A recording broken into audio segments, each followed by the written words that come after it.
We present James Bolam and Rodney Bewes as Terry Collier and Bob Ferris in Part 5 of Whatever Happened to the Likely Lads.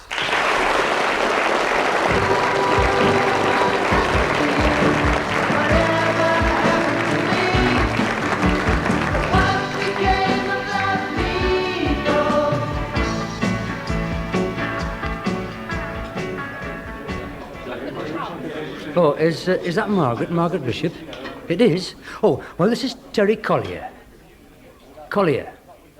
We did go out with each other once because I've got your number written down and I promised to ring you. When? Well, it was in January 17th, 1969. I rang as soon as I could. Just that I've been in the army for 7 years. It's hard to get a line in the jungle. Collier, Terry Collier. Well, the thing is, I was wondering if you'd like to go out one night. You what? Well, it wasn't me. Well, I'm sorry. It was only meant as a joke. There's no need to take that attitude. And you, madam.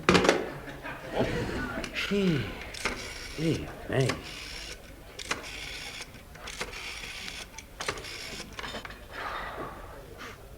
Oh, is Teresa there?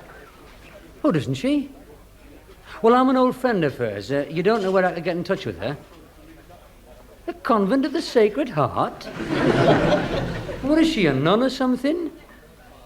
She is a nun? Are you sure we're talking about the same Teresa Palmer? Because the one I knew was a right little... Oh, I'm sorry, Mrs. Palmer, no offence. I just meant as a joke. No message. Hallelujah, a nun. It's incredible. Teresa Palmer, a novice. That's the one thing I would never have called her. Oh, give it a rest, man. Come on, sit down, drink your beer. Cheers. Hey, she's new. Why don't you try her? The barmaid? Yeah, well, not bad. I'll put her down as a reserve. Let's see now who's left. Morag McLean. Married last year. Janice Armstrong. Went to New Zealand. June Craig. June Craig? June Craig, yes, a right little cracker. Hang on. Oh, hello, is that June? Oh, I see. Who did she marry? I don't believe it. Who's this speaking, by the way? Oh, younger sister. Me, the name's Collier, Terry Collier. I've just come back from abroad. No, the army. Oh, Malta, Persian Gulf, Hong Kong. Most of the world's danger spots. You forgot Devizes. Go away and sit down. Pardon? No, I don't think we have met. Me, well, tallish, fairish hair, ice blue eyes with a steely glint, and a dangerously attractive smile. And an obscene tattoo on his left buttock. And a wooden leg. And a steel plate in your brain. And your collapsible elbows. Shut up, man, shut up. I'm cracking it here. What are you trying to do? I'm sorry, are you still there? Oh, good. What did you say your name was again? Linda. And you're not married? No. Good. Did you say Linda? Yes, June Craig's kid sister. So have you got anything fixed up for this weekend then, Linda? Well, why don't we get together for a drink? You could tell me all about your sister's wedding. Marvellous. What time? Terry, listen, I'm not messing about. Hold on a minute, will you, Linda? I've got New York on the other line. What is it now? Before you rush headlong into a tempestuous affair, before you sweep this young lady off her feet with your dangerous half-smile and steely glint, I think it should be pointed out to you that last Sunday was Linda Craig's 12th birthday. What? Honestly? Honestly. But I mean, she's... Oh, what can I say? Well, tell her New York needs you, or your malaria's coming back again. Or you've got to go to Paris to get your wooden leg French polished. Very funny. Hello, Linda. Listen, It's really been great hearing all the news about June and things, yes. But I really must go. Give me regards to your mother, and I know I'm a bit late, but happy birthday. I beg your pardon? Are you sure she's only 12 years old? Promise you. Must be this comprehensive education these kids are getting. No luck then. 5 married, 3 moved, 1 insult and a none. Oh, working through a 1967 address book can't help. No, it's all I've got. It's my only contact with the past. That's when my life finished. Cut off. Thanks to somebody not a million miles away. Ah, give over. Here, let's have a look. Gee, this is like you. Out of date. So I'm finding out. 10 calls and not a nibble. Well, at least you've saved yourself some nasty surprises. Have you tried all the girls in the book? All the ones with phone numbers. And in these 2 and all. 1966, 1965. Have you got all your diaries? The Sunday Times might serialize them one day. Terry Collier, Diaries and Letters, Volume 1. A fascinating insight into the artist's formative years. His struggle from Park Secondary Modern to Ellison's Electrical Apprentice Shop. You never can tell. If somebody read those in the future, it could give them a picture of a whole way of life. Oh, definitely. They capture the whole texture of life up here in the turbulence of the mid-60s. The excitement of our lifestyle. Monday, March the 5th. Had to walk home after getting a puncture. Near the lead factory. Got soaked. Met Sheila for a drink in the ship. She's leaving me for a welder at Swan Hunters. Riveting, isn't it? Went home, made some tea and watched Come Dancing. Think I've got a cold coming on.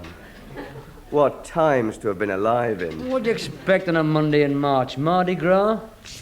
Hey, look at this one, though. Saturday, September the 27th. Blackpool Illumination, supporters club outing. You weren't on that. Wasn't I? You had an abscess. From learning to play the harmonica. It was a good day, though, but we stopped at Kendal for a pint and a pasty. George Murray fell off the pier. Got the back seat coming back. Hey. What? What is it? I've given this girl 2 stars. Which girl? Well, there's no name, just a phone number written in eyebrow pencil. And 2 stars. Well, that's not much to get excited about. Depends on how many stars you have in your system. 7. It was 7. That was the British standard. 1 was kissing with mouth closed. 2 was kissing with mouth open. 3 was upstairs outside. 4 was... I didn't belong to the British standard. I wasn't governed by their rules. In my system, there was only 3 stars. And you got 2 of them? In a bus. Well, ring her up. After 5 years... Well, it has to be worth a try. Yeah, it might when I've supped a few. When the alcohol starts stirring the loins. Do you want another? No, you're all right. I've got to go. Go? Go where? I'm due at Thelma's. Oh, God, she's so possessive. She's not possessive. I told you I was going round there. So, in other words, you're leaving me? In other words, yes. Leaving me, alone. Alone with a book of useless memories and a list of unobtainable numbers. Ring up 2 stars. Ah, what's the point? Well, she must have been a right slag if she gave you 2 stars in the back of a coach coming back from Kendal. She'll never remember me. Of course she will. How could she forget a night like that? Blackpool's bright lights and candy floss and Reg Dixon at his organ. Then home with you, passion across the Pennines. See ya, kidder. If all else fails, take the empties back and have a go at that barmaid. Do you want anything, love? Yes, please. Another pint of special. I must say I'd rather be served by you than that big ape in the saloon bar. Oh, aye. Do you have to work here every night? No, I get Monday and Wednesday evenings off. Oh, aye. Well, do you fancy, coming out one night? A dance, maybe? The pictures? Walk along the canal? Oh, I've met your sort before. What you trying to do? Get me into trouble? Depends how far we get along the canal. Should be ashamed of yourself, making suggestions like that to a married woman. Oh, aye. Would your husband mind? Why don't you ask him? He's that big ape behind the saloon bar.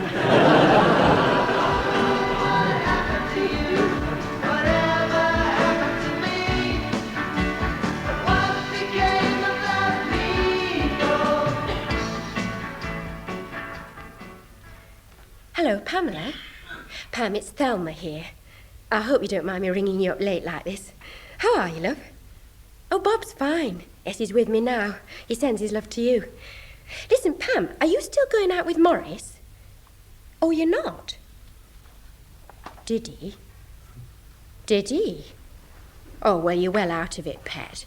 Listen, Pam, look, the reason I rang you up is a friend of Bob's has just come back from abroad, and I thought the four of us might go out one night.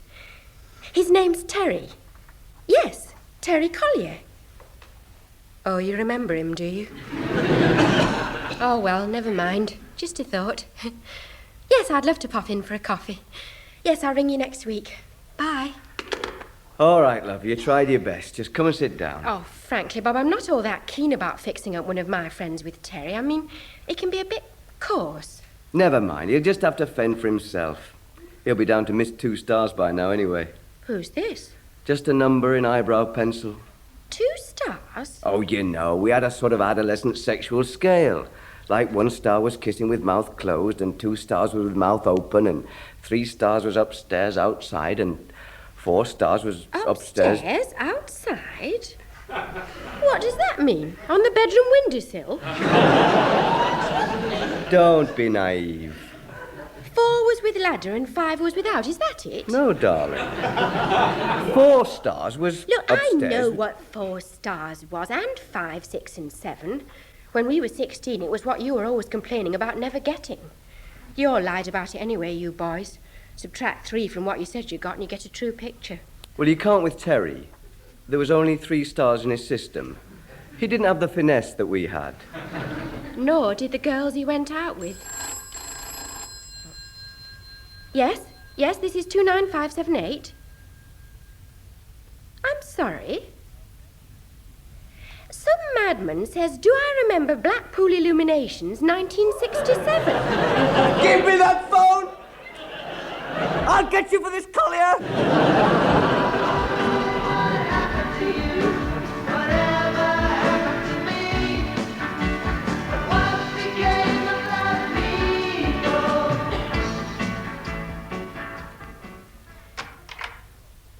Ah, Bob.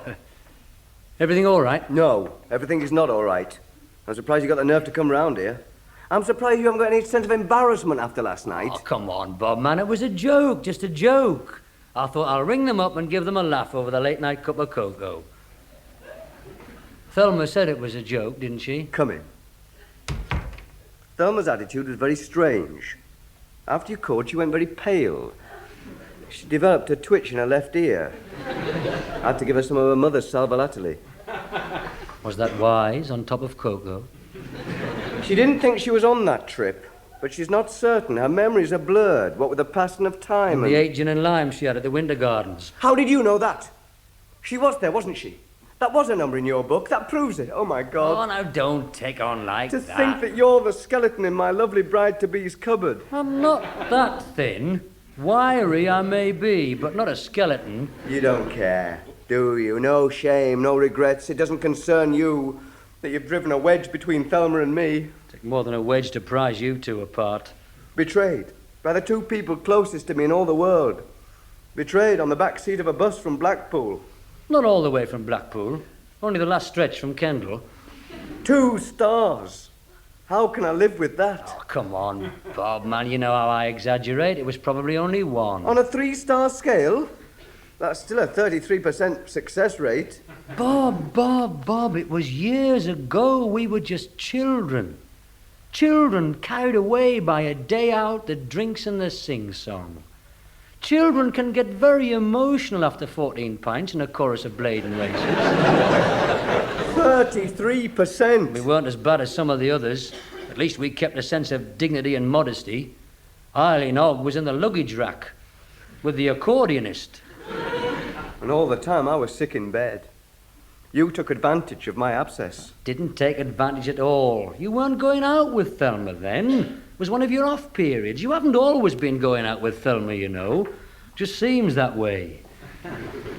Yeah, what's all this rubbish here? Oh, you're not going through your old diaries, are you? I'm looking for evidence, some note that I might have made hinting at my suspicions. How trusting of you. It was justified. There's an item just after that trip. Listen. Terry came round wearing his new hipsters and a smug face. He knows something. That'll never stand up in a court of law. I'll never be able to get on a bus again without feeling a shudder of doubt. Bad thing, that, shudders of doubt. I think she could have told me, don't you? I mean, sometimes since we've been engaged, she could have mentioned it, or better still, years ago, after it happened, she should have told me. I would have understood. I would have been mature, forgiving and sympathetic. I'd have gone round to your house, taken back your Christmas box, kicked your head in, and all had been forgotten. If only everyone could be that reasonable. Oh, wait, let's have a look at those diaries. No, it's private. It's a record of private thoughts and feelings. It's not for other people's eyes. It's too personal. I only want to glance at the address section. I promise not to look at any private feelings. If I show you girls' addresses, I'm betraying their confidence. They didn't give me their numbers expecting them to fall into your grubby grasp. I've got some integrity. Oh, give it here, man. Goodbye, integrity. Yeah, they'll all be the same as mine, I shouldn't wonder. Yes, there they all are.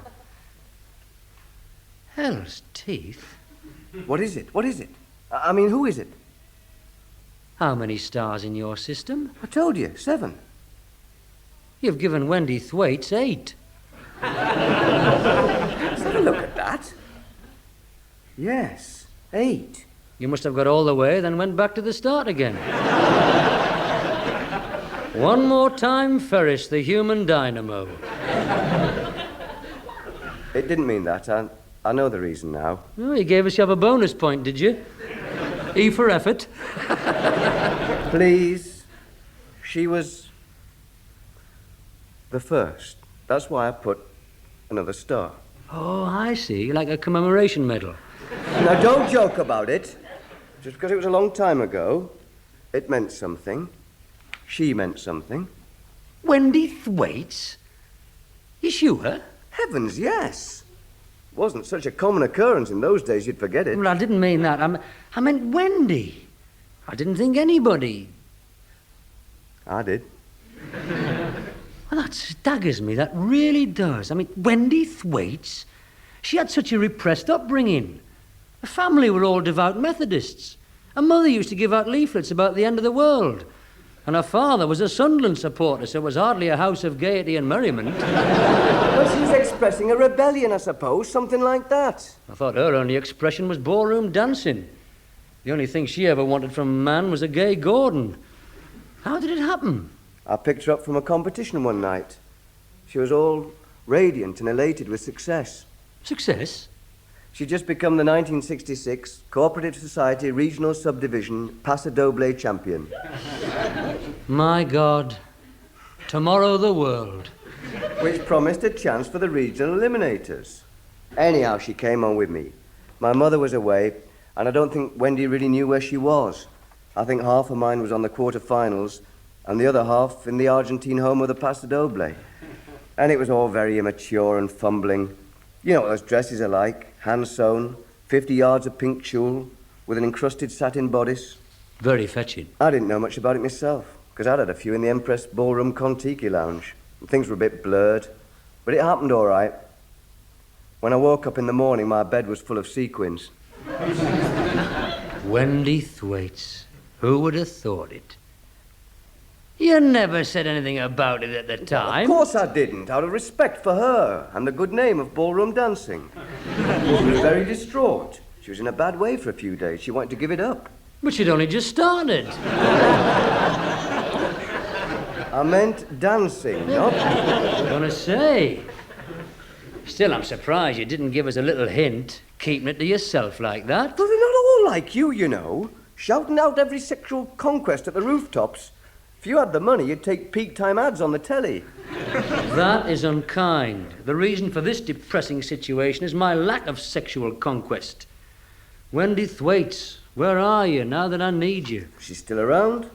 She's with the Ada Bissell formation team. You should join. You might twirl your way into her affections. Fat chance. Let's have a look. Another look now. Who else have you ruined? Jackie Norris? Oh, she was a fair-looking girl. Jackie Norris. She had some form. Did you go out with her very long? Once or twice, I think. Nothing very heavy. I think I did. Ring her up. Ah, what's the use, man? It's a futile exercise. Anyway, who needs it? No sweat. Last night I've got a pair on her. Where's the phone? Hang on. I'll do it. What? Well, you've got a pretty dismal record. Phone 10, 1 none. Listen and learn from the master. Go on, then, Casanova.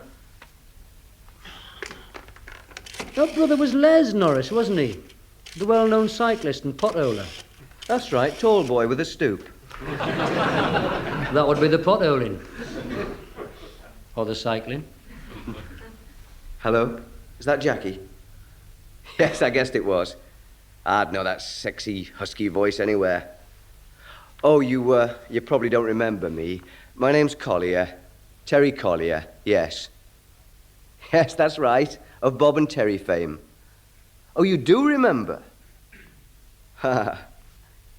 How could you forget? What'd she say? She said, how could she forget? Well, I have. Oh, I've been abroad in the army. Well, I'm not at liberty to say where. The Official Secrets Act, you know. Anyhow, Jackie, let me ask you 3 questions. Are you married? No. Good. Engaged? Marvellous. You free one night this week? Fine. I'll call you tomorrow. I'll look forward to it too. Bye. Great pullers are born, not made.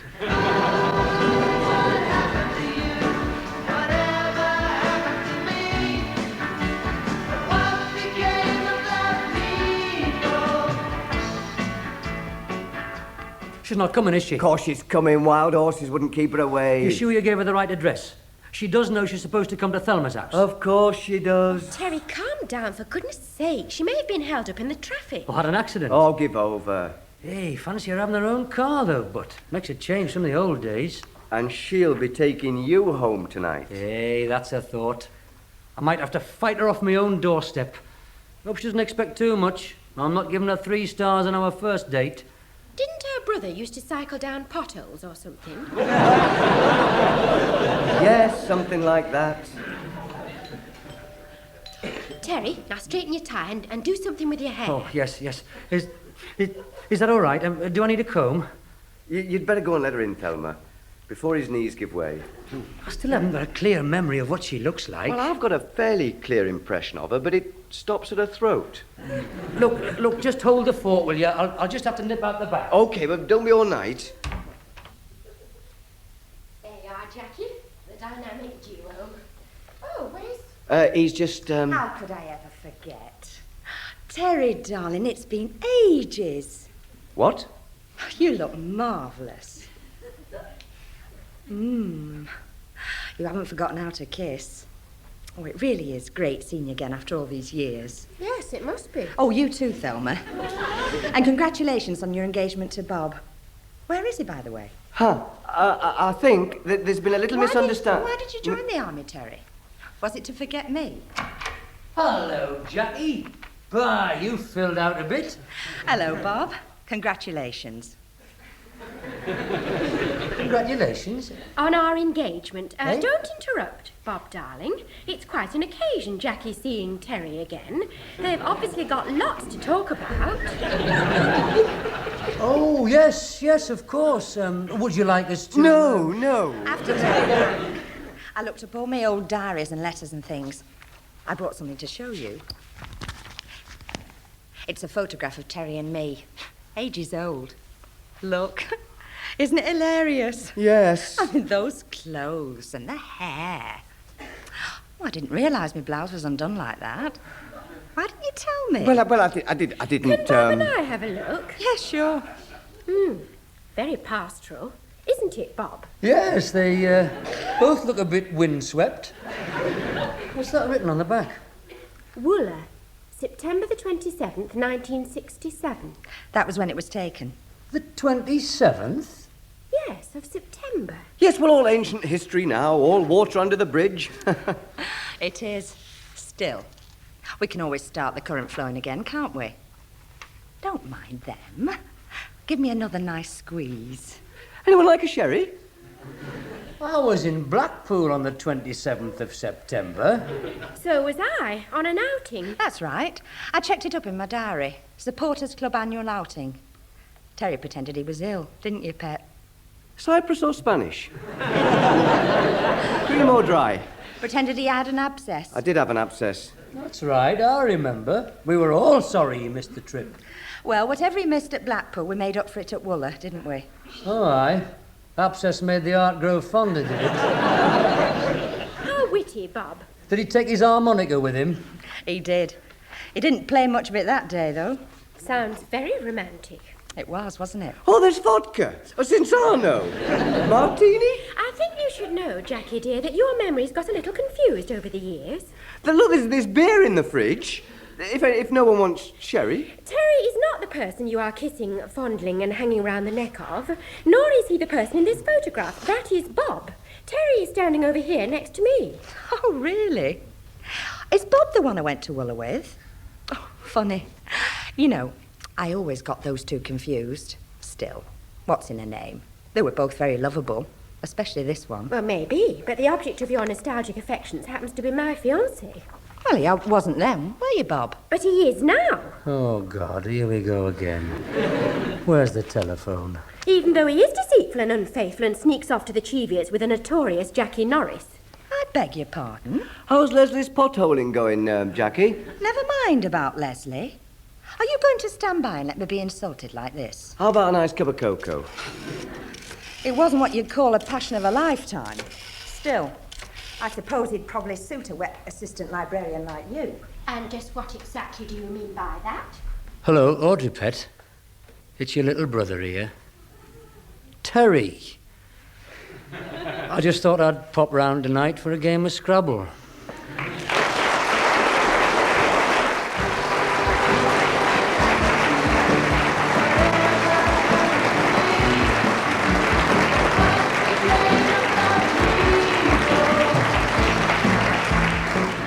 You've just been listening to Whatever Happened to the Likely Lads. Rodney Bewes and James Bolam appeared as Bob and Terry, with Bridget Forsyth as Bob's fiancée Thelma. Jackie Norris was played by Lois Dane and the barmaid by Lorna Wilde. Series created and written by Dick Clement and Ian Frenais. Programme produced by John Browell. Listen in again next week to Part 6, Birthday Boy. For the Corner family, but the removal men are a little too thorough in Not in Front of the Children. The Hollywood star Errol Flynn was famous for his epic films, womanising and hard-living lifestyle. But you may not know that towards the end of his life he spent some time working as a journalist, reporting on the leaders of the Cuban Revolution.